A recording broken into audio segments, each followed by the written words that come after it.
Is there a leakage? A leakage of what? I have the seat full of water, like full of water. Must be the water. Let's add that to the weather freezer. ¡Ah, la Fórmula 1! Simplemente el deporte más popular del automovilismo mundial, el cual ha brindado emoción y adrenalina a las pistas de todo el mundo durante más de 70 años, y que hasta el día de hoy sigue arrastrando cantidades masivas de fanáticos, ya sean nuevos o antiguos, a ver las temporadas de carreras cada año. Sí, sé que para muchos es básicamente ver a 22 millonarios manejar autitos en círculos por 2 horas y media. Sí, yo sé que la FIA ha estado haciendo todo lo humanamente posible para hacer que este deporte sea cada año menos atractivo. Y sí, yo sé que vivimos una época horrible en donde Lando Norris es campeón del mundo porque McLaren no puede soportar que el piloto superior es el no europeo. Pero aún así sigue siendo un deporte bastante entretenido, prestigioso y que cada año ofrece nuevas emociones y con una cantidad insana de pilotos que han dejado huella en el deporte mundial.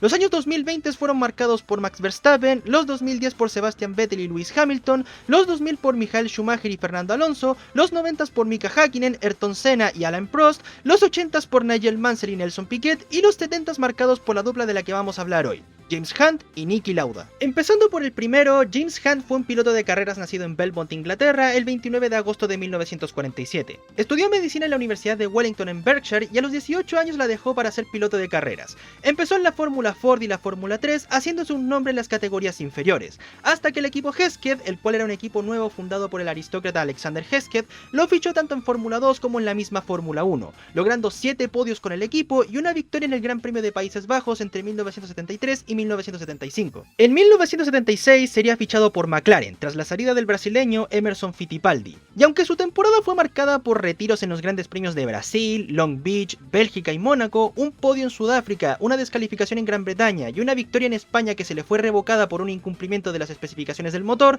consiguió importantes puntos en la segunda mitad gracias a victorias en Francia, Países Bajos, Alemania, Canadá y Watkins Glen. Le restablecieron su victoria en España y consiguió un importante tercer lugar en Japón que lo volvió campeón del mundo de ese año por un punto.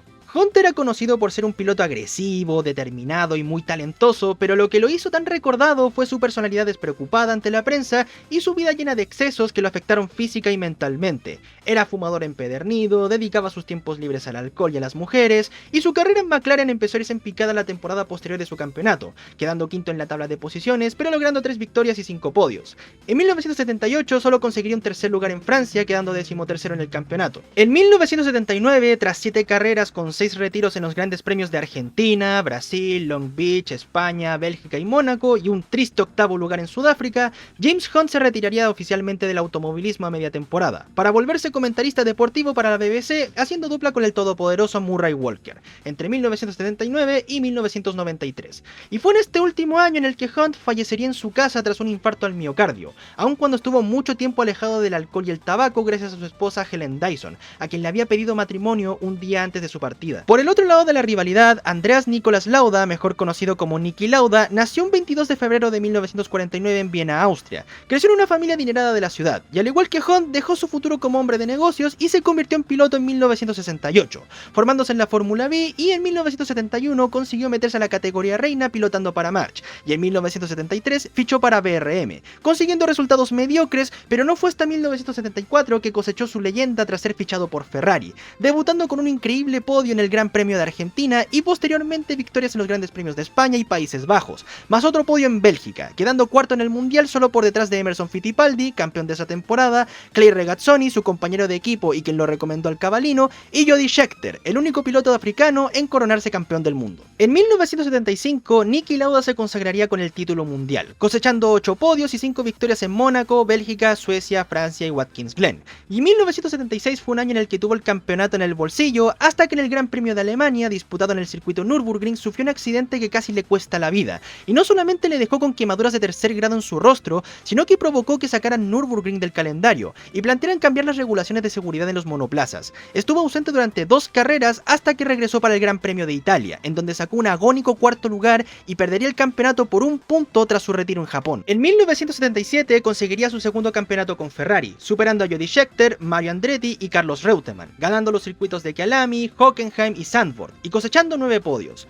Una temporada después dejaría Ferrari debido a una tensa relación con la directiva y sería el equipo de Brabham, el cual tenía el patrocinio de la empresa italiana Parmalat. Y aunque su primera temporada fue decente con 7 podios y 2 victorias, fue su única actuación digna porque 1979 fue un desastre solo consiguiendo 4 puntos, en una temporada que marcó el dominio de Jody Scheckter y Gilles Villeneuve, provocando así su retiro de la Fórmula 1 para dedicarse a la aviación. Eso hasta que Lauda empezó a tener deudas y problemas con las aerolíneas de su país, así que para poder pagarlas regresó a la Fórmula 1 en 1982, en una temporada marcada por las estrellas emergentes de la categoría y por las constantes tragedias, regresando a pilotar para el equipo McLaren. Sí, el mismo de su viejo rival James Hunt, y aunque consiguió 2 victorias y 3 podios, le costó adaptarse al equipo de Woking, más aún teniendo a Alan Prost de compañero, quien apenas llevaba su segundo año en Fórmula 1, y recién en 1984, con 5 victorias, incluida una en su natal Austria y 8 podios, logró consagrarse campeón del mundo por tercera vez y con medio punto de diferencia con el ya mencionado Alan Prost. Tuvo una temporada final marcada por los retiros y una victoria en Zandvoort, hasta que finalmente se retiró de la Fórmula 1, ahora sí que sí, pero eso no significa que se alejó del automovilismo. En 1993 se convirtió en asesor para Ferrari y fue de los principales responsables de que el mítico Michael Schumacher llegara al cabalino en 1996.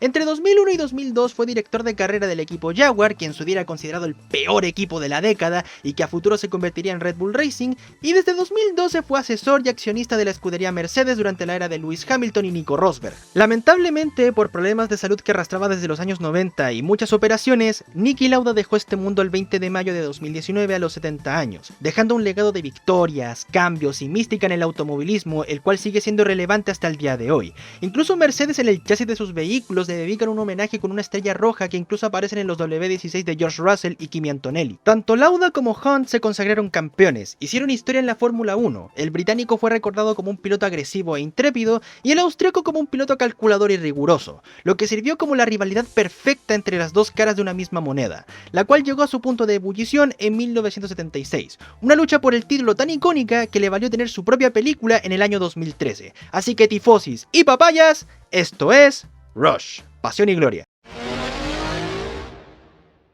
La película comienza con un día nublado en Nürburgring durante el Gran Premio de Alemania de 1976, presentando a nuestros protagonistas, James Hunt, interpretado por Chris Hemsworth, y Niki Lauda, interpretado por Daniel Brühl. Los motores rugen y el ambiente se prepara para otra carrera más de Fórmula 1, pero antes nos trasladamos 6 años al pasado. Un hombre camina descalzo y ensangrentado en un hospital, resultando ser el mismísimo James Hunt. La enfermera lo atiende, generando una pequeña tensión sexual entre ellos. Bueno, acto seguido hacen el sin respeto porque así era Hunt en la vida real. Nos trasladamos al circuito de Crystal Palace, donde James le presenta el equipo Hesketh a su novia, conformados por los mecánicos Bubbles y Doc y el director de carrera Lord Alexander Hesketh, también presentando su auto, y James vomita, aunque realmente es una especie de cábala. Y permítanme añadir que la actriz de la enfermera es bien hermosa. James se prepara para correr en la pole, mientras un misterioso Niki Lauda se alista para la carrera. Linda, los hombres aman a las mujeres, pero con más pasión, los hombres aman a los autos. Empieza la carrera. James tiene la ventaja en sus manos, manteniendo el liderato, pero Niki está detrás de él, entonces lo rebasa por afuera y el líder es el austriaco. Hunt no se deja vencer y trata de adelantar por el interior, provocando un toque entre ambos y se salen de la pista. James puede volver, pero Niki queda estancado y se ve forzado a bajar del auto, no completando la carrera. Algunos lo llamarían un incidente. James gana la carrera, su tercera en la temporada, así que Niki va a encararlo por su maniobra peligrosa, pero James y su equipo se burlan de él y se lo pasan por el tajo. Ahora pasamos a Niki regresando a su natal Viena, donde habla con su padre acerca de su sueño de ser piloto, cosa que este no aprueba porque para él el automovilismo es para vividores sin porvenir ni inteligencia. Así que Niki rechaza su dinero, se va y pide un préstamo al banco para conseguir un asiento en Fórmula 1. Nos trasladamos a la ceremonia de premiaciones de la FIA, en donde James Hunt gana el premio a piloto del año, dando un discurso sobre cómo, pese a ser un indisciplinado, no se arrepiente de todo lo que logró. Justo cuando están celebrando, le anuncian que Niki Lauda llegó a Fórmula 1, comprando su asiento en BRM. Cortamos al circuito de Paul Ricard en Francia, donde Niki llega para hacer sus pruebas para el equipo, teniendo un crush con la recepcionista y presentándose con el presidente de BRM, Louis Stanley, y su compañero Clay Regazzoni, interpretado por Pierfrancesco Favino, y si le suena el rostro es el mismo actor que hizo la mano derecha de Miraz en El Príncipe Caspian. Los mecánicos le muestran el auto a Niki, comentando sus especificaciones como el peso y los caballos de fuerza. El austríaco le sugiere usar partes de magnesio para aligerar el motor, así que pasa la noche entera en el taller del Paul Ricard hasta terminar el nuevo motor. Bien, gracias, buenas noches. Empieza la pretemporada, con Regazzoni haciendo un tiempo de 1.53, así que Niki propone que el suizo use su auto, ya que podría ir 2 segundos menos. Al principio se ríen de él, pero al final acceden mientras Niki trata de ligarse a la recepcionista. Regazzoni hace su vuelta rápida y en efecto hace 2 segundos menos en el auto de Niki. Stanley le pregunta a Niki qué le hizo al auto, pero solo lo revelará si le da un contrato similar al de Regazzoni. El presidente no quiere, pero sabe que si no lo contrata perderán la financiación del austriaco. Al irse se encuentra con su compañero de equipo suizo, quien le dice que la recepcionista solía tener un novio piloto que cogía como un toro, resultando ser el mismísimo James Hunt. Cortamos a la mansión Hesketh, donde el equipo le prepara una sorpresa a James, la cual resulta ser el auto con el que el británico hará su debut en Fórmula 1. Tú, gordo, aristocrático, espléndido, ven acá. Nos trasladamos al circuito de Watkins Glen en Nueva York, donde el legendario Stirling Moss narra el impacto del equipo Hesketh en la temporada. De pronto, agitan la bandera roja, mostrando un grave accidente que provoca la muerte del piloto de Tyrrell, François Sebert, cosa que afecta a James, aunque Nick es mucho más diplomático al respecto, marcando aún más su rivalidad. Ahora James está visualizando el circuito de Mónaco para practicar, entonces aparece una modelo llamada Susie Miller, interpretada por Olivia Wilde, y el británico le explica las funciones del auto, y esta se mantiene interesada en James, pero este le dice que su estilo de vida ha cambiado a uno más tranquilo, en donde incluso plantea casarse, y a la escena siguiente James y Susie se casan, y todo lo que necesitó fue hablarle de autos y circuitos. Ay, si tan solo fuera tan fácil. El matrimonio es un éxito, pero Lord Hesketh parece preocupado, y es que Niki Lauda fichó para Ferrari por recomendación de Regazzoni, y nos trasladamos a Maranello, Italia, donde hacen las pruebas de pretemporada. Es terrible, una basura. No digas algo así. ¿Por qué no? Es un Ferrari. ¡Es inmundo! No importa si son los años 70 o 2025, Ferrari siempre será Ferrari. En la rueda de prensa, el mítico Enzo Ferrari presenta a Clay Regazzoni y Niki Lauda como sus pilotos para la temporada de 1964. Y ahora Clay lleva a Niki a una fiesta, pero como el austríaco parece comportarse como un idiota con el suizo, este lo deja a su suerte. Niki se baja para ir a la fiesta, pero entonces nota a una mujer irse y le pide un aventón. Mientras la mujer, interpretada por Alexandra María Lara, conduce tranquilamente, Niki le apaga la música y le dice que la transmisión está repleta de aire, sus frenos están desgastados y su neumático delantero está desnivelado.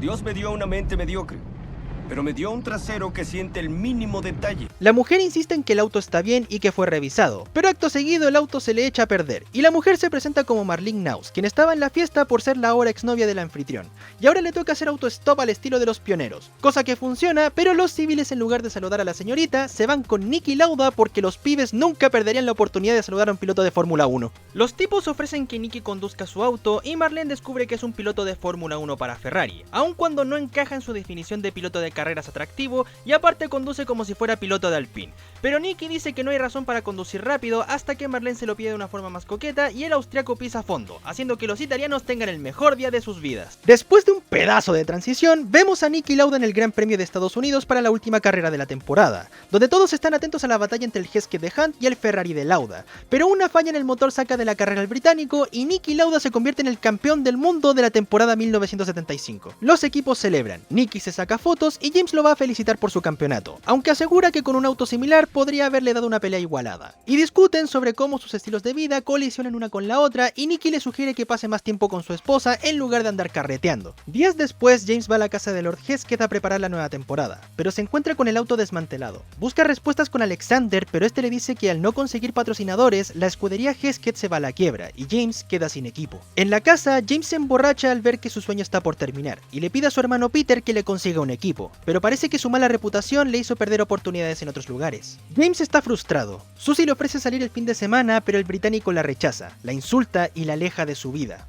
Días después, Peter llama a James para avisarle que Emerson Fittipaldi dejó McLaren y tiene el asiento vacante, así que el británico se va a Woking para negociar con el equipo.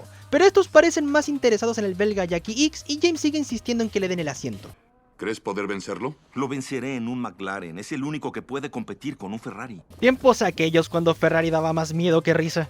Bubbles, su antiguo mecánico, le asegura a la directiva de McLaren que James es la opción correcta. Y ahora nos trasladamos al mítico circuito de Interlagos en Sao Paulo, Brasil, en donde James Hunt hará su debut para McLaren en la pole, marcando el inicio de su rivalidad con Niki Lauda en la temporada. Ahora empieza un montaje de las fechas de carrera. Lauda gana en Interlagos tras un retiro de Hunt, el austriaco repite plato y el británico consigue la segunda posición en Kyalami. En Jarama, España, las cosas se ponen intensas y Hunt gana la carrera, pero Nicky y Ferrari acusan a McLaren de tener un motor que contradice las regulaciones y el británico queda descalificado. James y McLaren tratan de hacer que el motor sea legal y en Mónaco el auto de Hunt explota, al igual que en el circuito de Zolder en Bélgica, con el británico quedando a 50 puntos de Niki Lauda.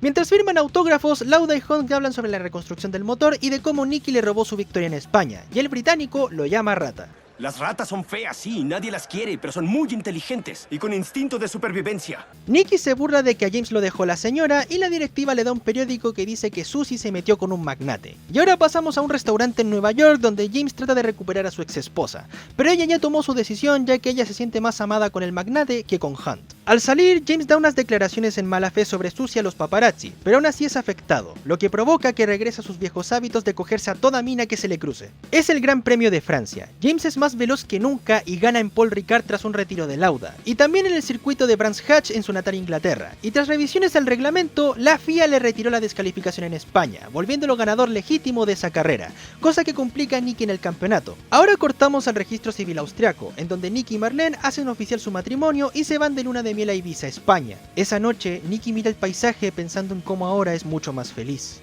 La felicidad es tu enemiga. Te hace dudar. De pronto tienes algo que perder. Si la consideras tu enemiga, es demasiado tarde. Ahora ya has perdido. Llegamos a Nürburgring para el Gran Premio de Alemania, con la bandera roja tras un accidente en las prácticas. Un fanático le pide su autógrafo a Nicky, pero este se ofende cuando el fan le pide la fecha, un presagio de lo que pasará más adelante. Llega el día de la carrera y el clima está amenazante, así que Nicky convoca a los pilotos para cancelar la carrera, ya que si de por sí Nürburgring es un circuito casi mortal, esta lluvia lo hace aún peor. Pero sus colegas no están de acuerdo, especialmente James, quien dice que lo hace para mantenerse líder del campeonato. Nicky asegura que no es por temas de táctica, sino de seguridad, y que se los pasea a todos sin problema, así que la FIA lo somete a votación, y la opinión popular es que la carrera se mantenga en pie, demostrando que la democracia es una mentira. Regresamos al principio de la película, los motores rugen y las luces se apagan, el Gran Premio de Alemania empieza, Lauda maneja de forma agresiva contra Hunt, pero ambos pilotos pierden con Jochen Mass, ya que usó neumáticos blandos, así que tienen que ir a los pits a cambiar las gomas. James sale sin problemas, pero Nicky tiene complicaciones, básicamente Ferrari se marcó un Ferrari. Nicky trata de recuperar el tiempo perdido, adelantando a cuanto auto se cruza en su camino, pero un fallo en la suspensión descontrola el auto y lo manda contra las barreras, quedando atrapado en una bola de fuego y en medio de la carretera. Los pilotos y los comisarios tratan de salvarlo, pero el fuego es muy fuerte, y tras 55 segundos en el infierno, lo logran sacar de su Ferrari. Nicky es llevado al hospital más cercano, siendo sometido a cirugías y tratamientos con la incertidumbre de si vivirá o no. Incluso James trata de escribirle y Marlene está angustiada por su estado. Marlene ve a su esposo deformado, y 2 días después siguen sus tratamientos, mientras se pierde los grandes premios de Austria y Holanda, sufriendo el dolor de sus quemaduras y un tratamiento pulmonar, testigo de cómo Hunt le roba el campeonato de las manos. Pasan los días, Nicky trata de ponerse el casco y su esposa intenta detenerlo, pero el austriaco no quiere darse por vencido. Nos vamos a Monza para el Gran Premio de Italia. Hay una conmoción tras saber que Niki Lauda ha vuelto a la pista. Hunt lo va a saludar, pero se horroriza al ver su apariencia. Este se disculpa por instigar a sus colegas a correr en Nürburgring. Así que me siento responsable por lo que pasó y... Pero créeme, al verte ganar en la pista, mientras yo luchaba por mi vida, fuiste igualmente responsable por traerme de vuelta. En la rueda de prensa, los periodistas le preguntan a Nicky sobre su tratamiento, Carlos Reutemann siendo su reemplazo temporal y sus posibilidades en el campeonato, hasta que uno de los periodistas le pregunta a Nicky sobre si su matrimonio se mantendrá con su nueva apariencia, cosa que a Nicky le molesta. Me alegra saber que el periodismo deportivo no cambia nunca. El caso es que James encara al periodista y lo agarra a combos en el hocico.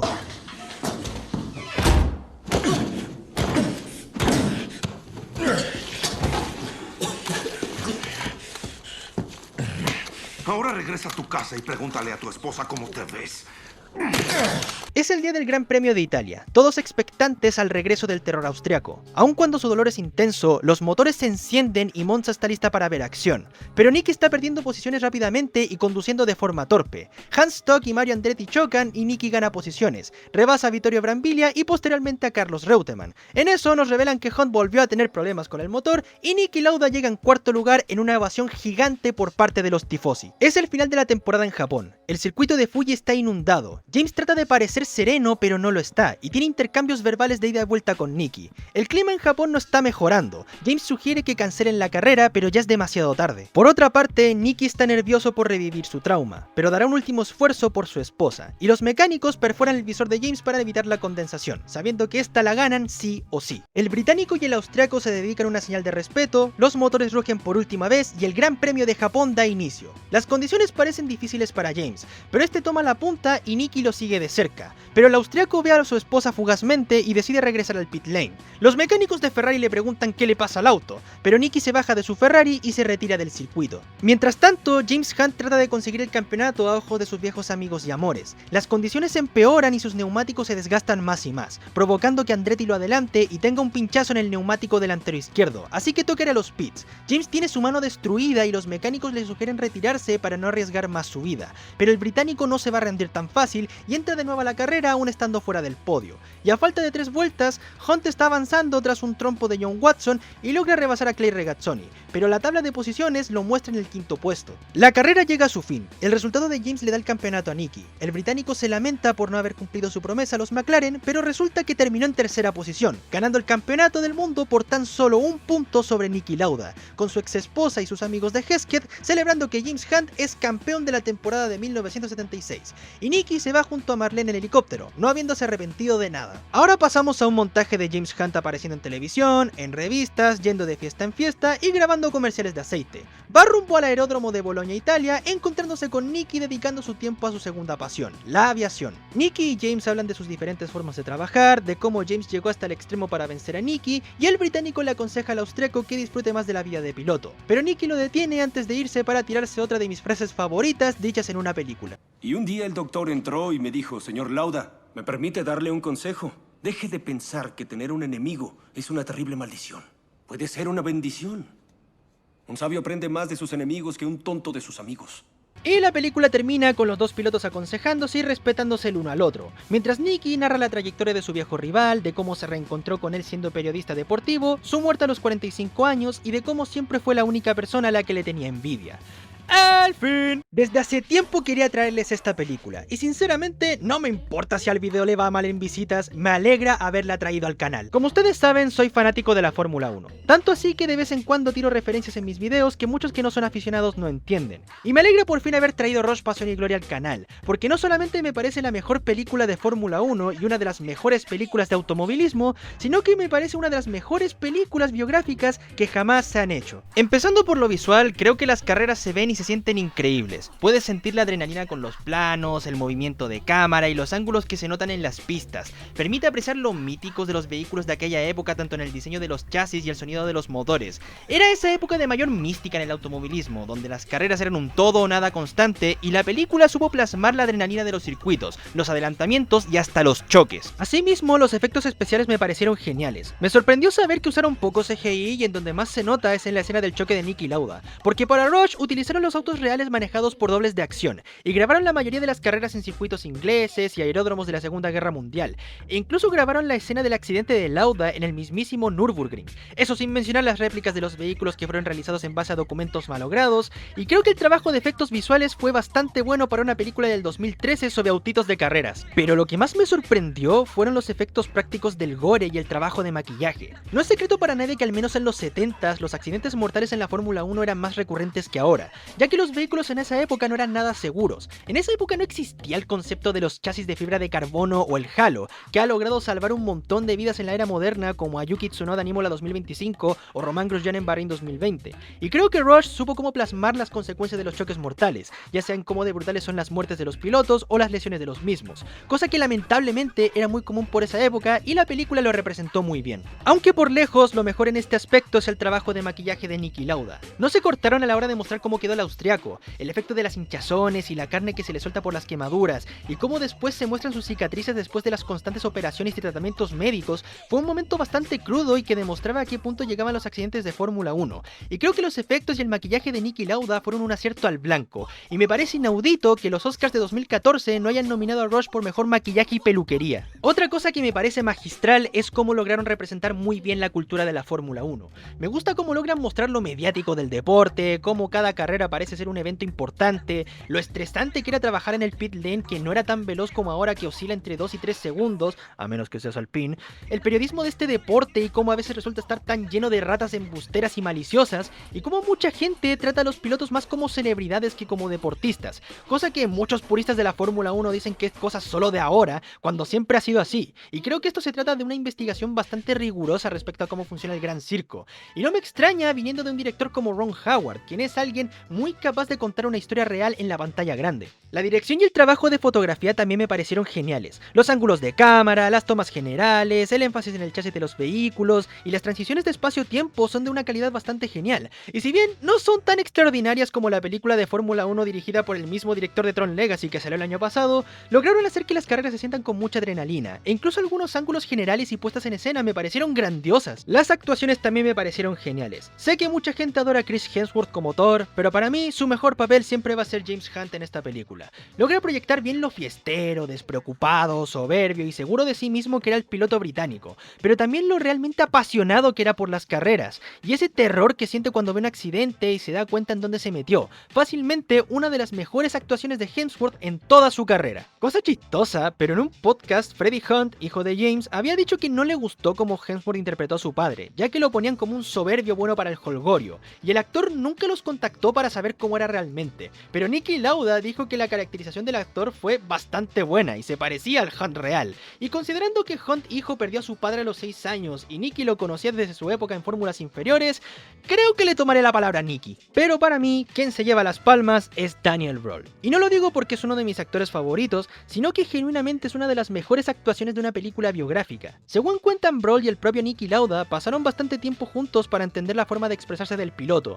hizo un curso de Fórmula 3 para entender cómo funcionan los monoplazas, pasó un mes entero en Viena para capturar el acento austriaco, y hasta el mismo Niki Lauda lo felicitó por su interpretación, y no es para menos, supo proyectar lo inteligente y calculador del piloto, pero también lo fácil que era para caer en provocaciones, logró mostrar su mentalidad competitiva y su afán de siempre querer ser el mejor, genuinamente una de mis interpretaciones favoritas basadas en una persona real. Ahora pasando a lo que es el guión, una cosa que me gusta es cómo tratan de alejarse mucho de los clichés de las películas biográficas o biopics, que no quiere decir que no los tenga, pero a comparación de muchas otras películas biográficas que son infames e incluso algunas muy queridas, Rush es una de las biopics que más se alejan de la fórmula de este tipo de películas. No hay una romantización de las figuras presentadas, no hay momentos cursis donde los protagonistas de pronto se inspiran para llegar a donde están, no hay una exageración de la caída de las carreras de ambos pilotos para que existan momentos de la verdad, y por sobre todo, me agrada que no pusieran un texto final que te diga el destino de los personajes después de los eventos de la película, porque eso siempre es súper anticlimático. Me agrada esto porque se nota que la película está bien escrita en un género de cine que siempre se ha caracterizado por ser difícil de representar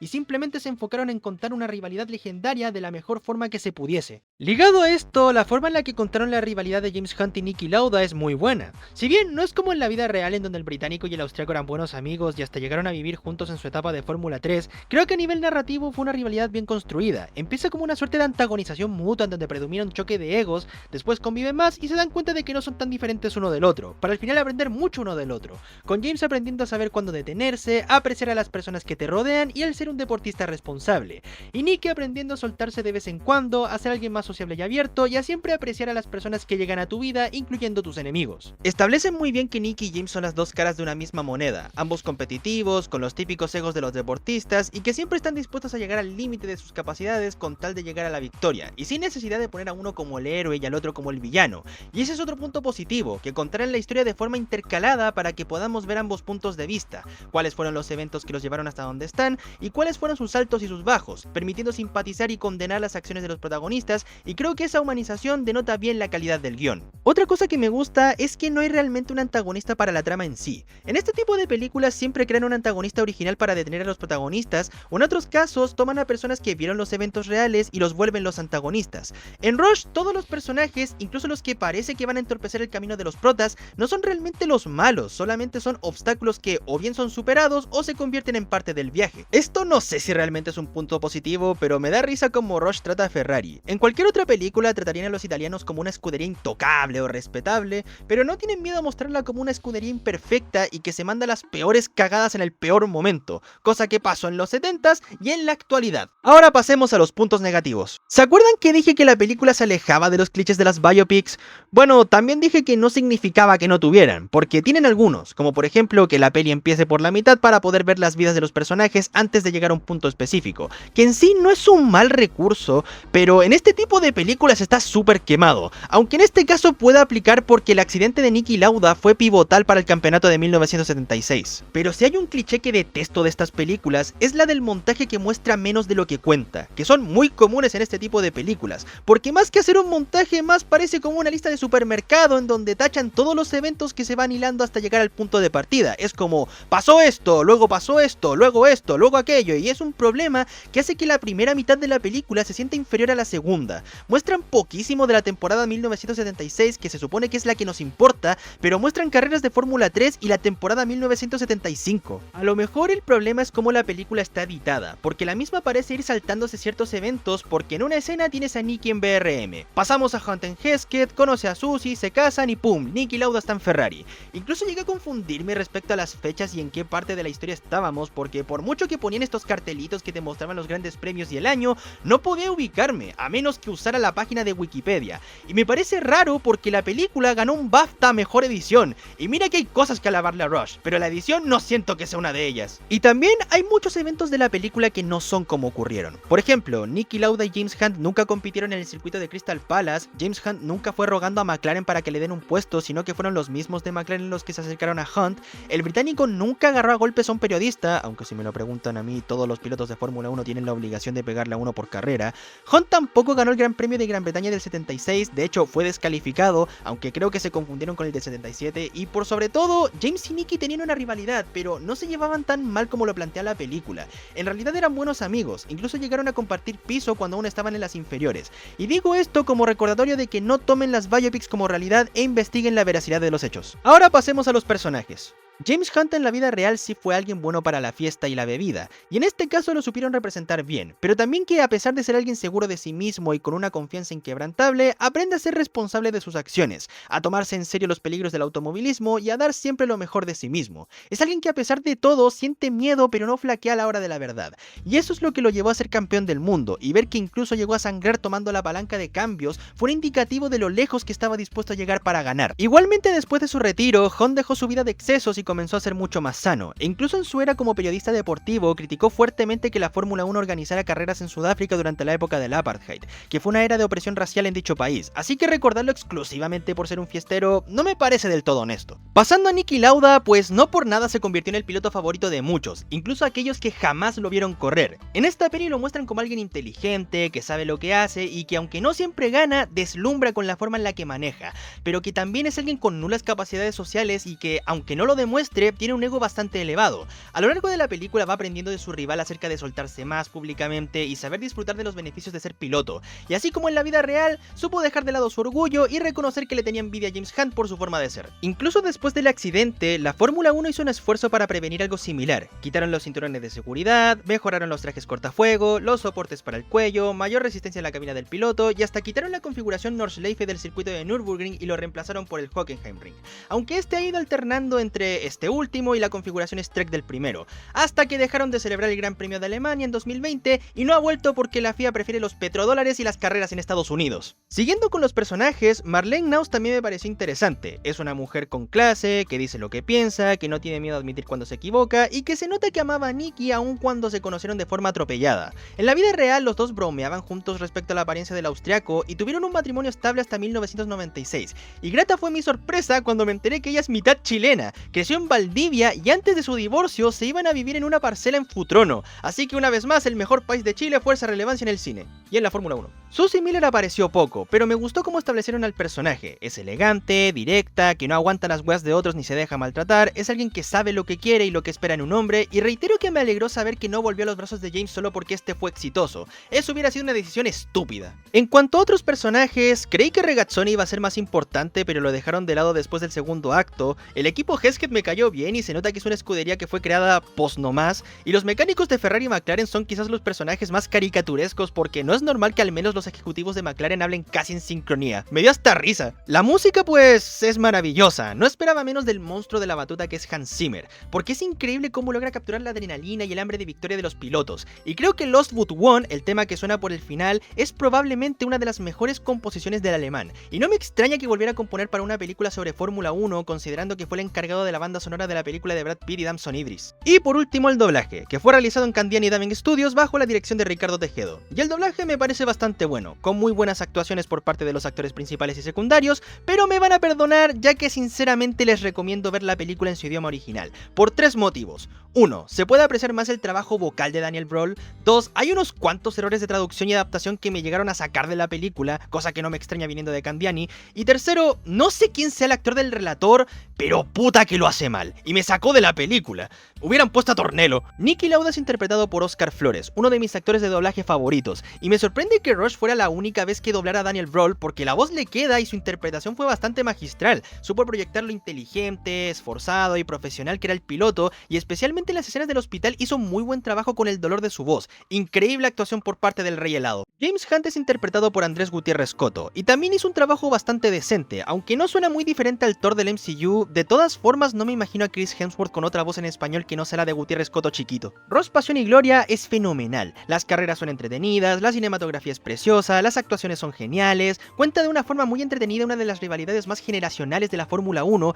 y aunque sí tiene clichés de las películas biográficas, no caen en lo ya visto para hacer una película destacable, e incluso si no eres familiar con el automovilismo, la recomiendo ver. Es increíble cómo la rivalidad de Niki Lauda y James Hunt valió como para que hicieran una película años después, y quién sabe si para 2050 veamos una película sobre la lucha de Max Verstappen y Lewis Hamilton en 2021. Pero mientras tanto, apreciemos la que para mí es la mejor película de Fórmula 1. ¡Ey! Gracias por quedarte hasta el final. Si notaron un cambio en la calidad de audio es porque tengo nuevo micrófono. Este 2026 lo voy a hacer con todo. Igualmente no me está convenciendo mucho la calidad del audio, así que si ustedes tienen alguna forma de aconsejarme cómo poder mejorar el audio, lo agradecería muchísimo. Pero bueno, gracias por quedarte hasta el final, no olvides suscribirte, darle a like, comentar qué te pareció el video si estás en desacuerdo, compartirlo si tienes tiempo, y nos veremos en la siguiente ocasión. Soy el Conejo con Mochila, y me despido.